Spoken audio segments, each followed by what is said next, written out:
Otep, bien-aimés frères et sœurs, vous connaîtrez la vérité et la vérité vous affranchira. Ça, c'est pas moi qui le dis, c'est la Bible qui le dit. Mais moi, je vous dis mieux. Vous connaîtrez la vérité historique, notamment celle de vos ancêtres kémites, et vous aurez une vision globale de ce que c'est que la vraie souveraineté politique. J'ajoute, vous reviendrez à la spiritualité africaine ancestrale et vous comprendrez les enjeux de l'indépendance économique. Et pour terminer, vous accepterez votre identité culturelle kémite et vous obtiendrez deux choses. La première, c'est la paix. La seconde, c'est le développement, à une condition. L'unité de toute l'Afrique noire, l'unité de tous les Noirs du monde entier.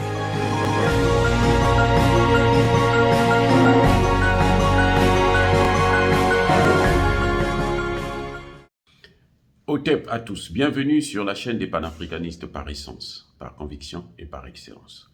Celle des citoyens kémites par nécessité et obligation de combat.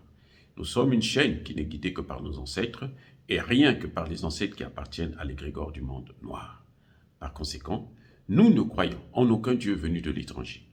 Toutefois, cette vidéo n'est aucunement destinée à inciter ni à la haine, ni à la violence. Car nous menons un combat qui est d'abord et avant tout spirituel. Ensuite, il est politique, géopolitique et géostratégique. Contre l'impérialisme, le colonialisme, le néocolonialisme et l'endocolonat. Sur la base du principe fondamental que nous avons hérité de nos ancêtres kémites, qui est celui de la Mahat, c'est-à-dire vérité et justice.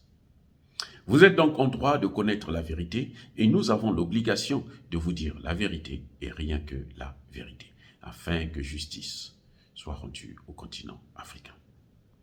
Et ça, c'est notre modeste contribution dans cette noble lutte en faveur de la souveraineté, la dignité et l'unité africaine. Et ça, c'est le panafricanisme.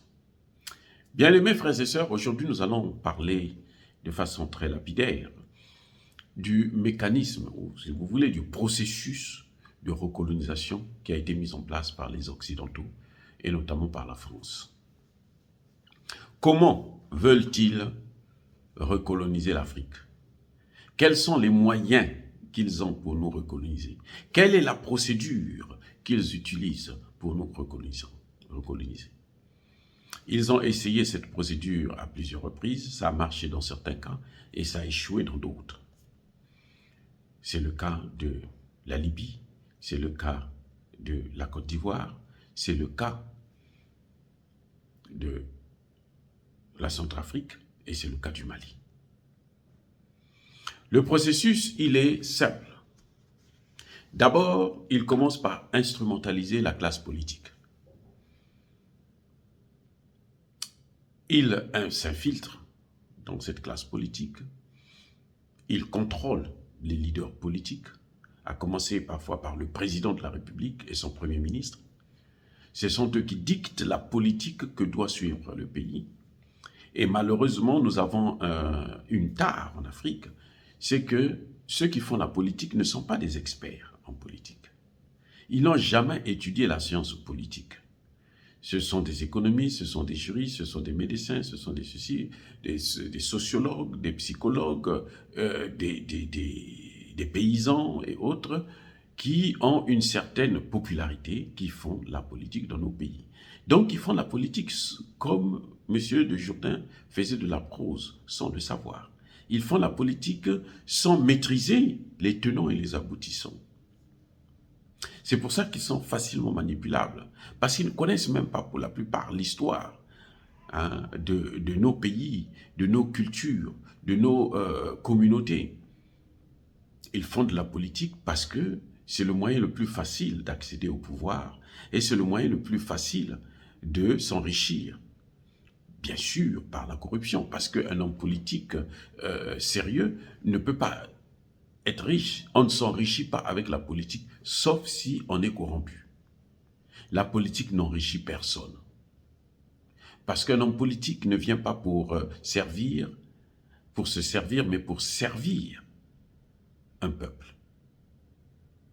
Vous voyez? Donc, ces Occidentaux, ce qu'ils font, c'est d'abord instrumentaliser, prendre le contrôle de notre classe politique de nos classes politiques, et puis maintenant dominer cette classe politique par le chantage, par la corruption, par tous les moyens possibles qu'ils peuvent avoir. Ensuite, ils s'attaquent à l'armée. Ils affaiblissent l'armée. Ils peuvent parfois vous détruire toutes les armes que vous avez. On l'a vu au Congo-Brazzaville, par exemple, lorsqu'il y a eu l'explosion du dépôt d'armes, d'une caserne d'armes à Brazzaville, qui a fait plusieurs dizaines de morts. Ce n'était pas l'œuvre d'une erreur militaire, non. C'était les Occidentaux qui voulaient affaiblir justement l'armée congolaise. Il fallait la détruire. Parce que après la guerre de 97, le président Sassou Nguesso avait accumulé beaucoup d'armes. Il fallait donc le réduire, parce qu'ils ont, vous le savez très bien, l'ambition d'envahir tout le golfe de Guinée, et pour cela, il faut affaiblir nos armées, parmi lesquelles l'armée congolaise. Donc, vous voyez, on pénètre, on infiltre l'armée, et on en fait une armée d'aventuriers, de mendiants, comme les hommes politiques, des petits mendiants, qui même pour un billet aller-retour Afrique, Paris pour aller visiter la Tour Eiffel, eh ben, ils sont obligés de sacrifier leur région, ils sont obligés de sacrifier leur territoire, ils sont obligés de sacrifier leur pays. Alors, ces deux éléments-là font qu'on fragilise l'État. On fragilise l'État aussi par un autre phénomène qui est très important, qu'il faut connaître, c'est celui de la dette. On vous oblige à signer des accords avec le FMI et la Banque mondiale. Ceux-ci vous prêtent un peu d'argent et vous imposent des programmes d'ajustement structurel qui vous interdisent d'investir dans l'éducation, dans la santé. Or, un peuple qui n'est pas instruit est un peuple idiot. Un peuple qui n'est pas soigné est un peuple malade et mourant, incapable de travailler. Donc ce sont deux éléments sur lesquels ils travaillent à travers la dette. Et c'est ça qui affaiblit l'État. Puisque quand vous n'investissez pas dans l'éducation, la jeunesse, au lieu d'aller à l'école, les jeunes là, ils sont dans la rue, ils sont en train de se droguer à l'alcool ou à la cigarette, des cigarettes fortes, des drogues, dures bien entendu, et du coup, vous détruisez toute une génération. Et vous avez une jeunesse qui ne comprend rien, qui n'est pas capable de réfléchir, qu'on peut manipuler facilement. Vous voyez, quand on affaiblit l'État, alors à la prochaine étape, on prend des terroristes qu'on jette dans le pays. On vient les injecter dans le pays. On vient les propager dans le pays. Si ce n'est pas des terroristes, dans certains cas, on fait appel aux rebelles. C'est le cas, je vous ai dit, de la Libye. Qu'est-ce qu'ils ont fait pour détruire la Libye? On a manipulé la classe politique, on a manipulé la population. Et on est allé prendre des terroristes, on les a amenés pour venir faire la guerre. Et l'OTAN est venu aider ces terroristes à aller jusqu'à tuer Kadhafi. Et après, ils ont pris ces terroristes, les ont déversés dans le Sahel. Le Sahel où ils avaient pris des précautions pour ne pas avoir des armées solides, ni au Burkina Faso, ni au Mali, ni au Niger. Voyez, donc c'est un schéma qui est là. On s'attaque d'abord à la classe politique, ensuite on s'attaque à l'armée, et par la suite, on commence maintenant on fragilise l'État et on investit, on injecte les terroristes. Et par la suite, les mêmes viennent maintenant vous vendre leur armée à eux.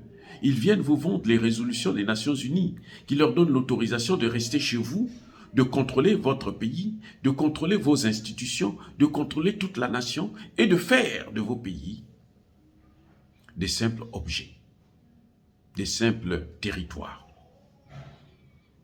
de prédation, de vol et de pillage des matières premières. Voilà ce qu'ils ont fait en Côte d'Ivoire, voilà ce qu'ils ont fait au Mali, voilà ce qu'ils ont fait au Centrafrique, et voilà ce qu'ils ont fait en Libye. C'est la même chose. Ça a marché en Libye et en Côte d'Ivoire. Au Mali et au Centrafrique, Dieu merci, les dirigeants actuels ont pris le soin de changer de partenaire, de sortir de cette voie occidentale pour aller vers la Russie, un autre partenaire plus sérieux cette fois-ci, qui vous offre des armes, qui vous vante des armes et qui vous protège au Conseil de sécurité. Parce qu'avec la Côte d'Ivoire et la Libye, malheureusement, ces deux pays n'avaient pas de partenariat solide, n'avaient pas de partenariat avec la Russie, avec la Chine. Et donc, au Conseil de sécurité, il n'avait pas de protection, il n'avait pas de parapluie. Quand la France a mené ses résolutions pour intervenir en Libye ou en Côte d'Ivoire, personne ne pouvait dire les stopper, personne ne pouvait les arrêter. La Chine s'était abstenue, la Russie s'était abstenue, et voilà ce qu'ils ont fait. Ils ont détruit la Libye, ils ont détruit la Côte d'Ivoire. Mais actuellement, si, on l'a vu lorsque la CEDEAO a sanctionné de façon illégale et illégitime, et inhumaine d'ailleurs, le Mali, la France a voulu faire une intervention. C'est pour ça que la CEDEAO avait déjà annoncé qu'il devrait créer une force qui devait intervenir. En fait, cette force-là, c'était la force des Nations Unies que la France avait diligentée. Mais, Dieu merci, elle a été stoppée. La résolution a été frappée par le veto russe et celui des Chinois. C'est pour ça qu'ils n'ont pas intervenu, ils n'ont pas fait du Mali ce qu'ils ont fait de la Libye. Avec 6 bases militaires au Mali, ils étaient prêts à occuper, à prendre tout le territoire. Et là, ça allait être la catastrophe. Comme ils l'ont toujours fait, au nom de, soi-disant, des droits de l'homme, mais plutôt que ce que nous appelons le droit de tuer, la licence, le license to kill.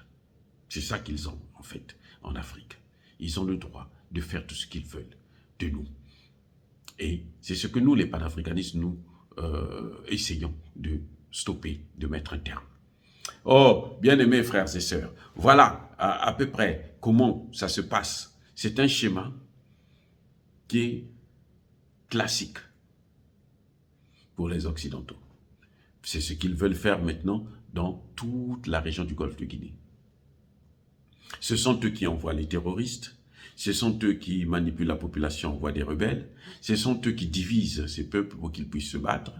Et puis, malheureusement, nous avons des leaders politiques qui n'ont encore rien compris, comme Bozizé, comme les rebelles au Cameroun.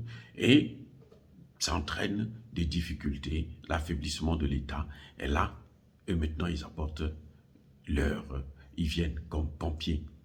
Mais, et pourtant, ce sont que des pyromanes. Donc, ils jouent le jeu du pyromane pompier. Mais au fond, ils ne nous apportent rien de nouveau. C'est à nous maintenant de prendre nos responsabilités. C'est à la jeunesse africaine de prendre ses responsabilités, de comprendre que ces Occidentaux, depuis que nous les avons rencontrés, n'ont cessé que de nous poser plus de problèmes.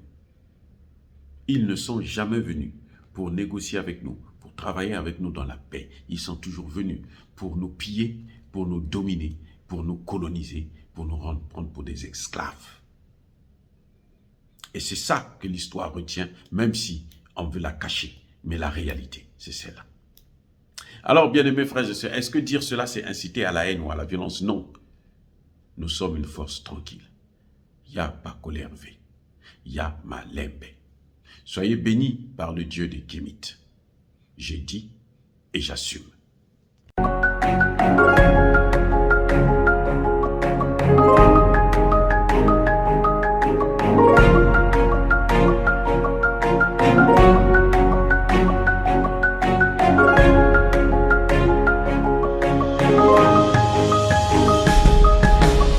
Eux, ils marchent par la foi et non par la vue.